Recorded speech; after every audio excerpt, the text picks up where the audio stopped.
കാഞ്ഞങ്ങാട് കോട്ടച്ചേരി കുന്നുമ്മൽ വിഷ്ണുമൂർത്തി ക്ഷേത്രം ആണ്ടുകളിയാട്ടം ആയിരങ്ങളെ സാക്ഷിയാക്കി അരങ്ങൊഴിഞ്ഞു.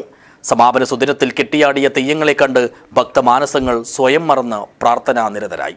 This news sponsored by Boby Chemmanur international jewellers.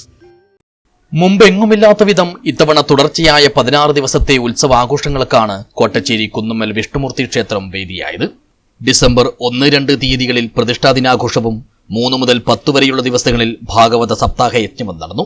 ഇതിനു പിന്നാലെ 11-നാണ് ആണ്ടുകളിയാട്ടം ആരംഭിച്ചത്. 5 നാൾ കളിയാട്ടത്തിന്റെ സമാപന ദിനമായ ശനിയാഴ്ച ക്ഷേത്രസന്നിധി അക്ഷരാർത്ഥത്തിൽ ജനസാഗരമായി. ഉച്ചയ്ക്ക് 12 മണിയോടെ രൗദ്രമൂർത്തിയായ ചാമുണ്ടിയാണ് ആദ്യം ഭക്തജനസമക്ഷമെത്തിയത്.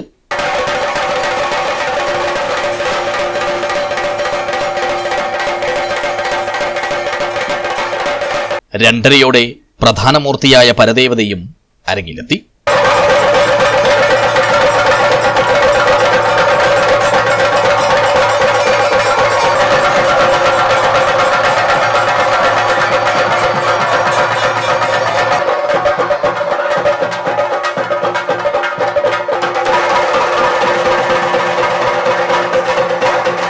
തിരുമുറ്റത്ത് അവതാര നടനമാടിയ വിഷ്ണുമൂർത്തി നിർവൃതിയുടെ ദർശനവും കടാക്ഷത്തിന്റെ കുറിയും നൽകി ഭക്തരെ അനുഗ്രഹിച്ചു.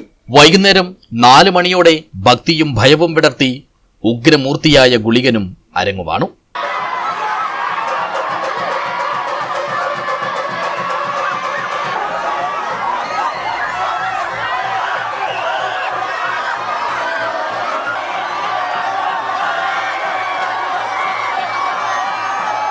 ഇഷ്ടദൈവങ്ങളെ കൺകുളിർക്കെ കണ്ടും വരമൊഴി കേട്ടും വിശ്വാസികൾ മനഃശാന്തിക്കും സമാധാനത്തിനുമായി പ്രാർത്ഥിച്ചു.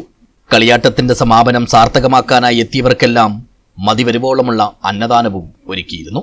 2 ആഴ്ചയിലേറെ നീണ്ട ഉത്സവാഘോഷത്തിന്റെ നടത്തിപ്പിലും അനേകായിരങ്ങൾക്കുള്ള അന്നദാനത്തിലും മാതൃസമിതിയുടെ സേവനം ആഘോഷ കമ്മിറ്റിക്ക് വലിയ കരുത്തും കരുതലുമായി മാറി. സ്വന്തം കുടുംബത്തിനെന്ന പോലെയാണ് 50 അംഗങ്ങളടങ്ങുന്ന മാതൃസമിതി ക്ഷേത്രത്തിനു വേണ്ടിയും അഹോരാത്രം കർമ്മനിരതരായത്. News bureau, Kanhangad.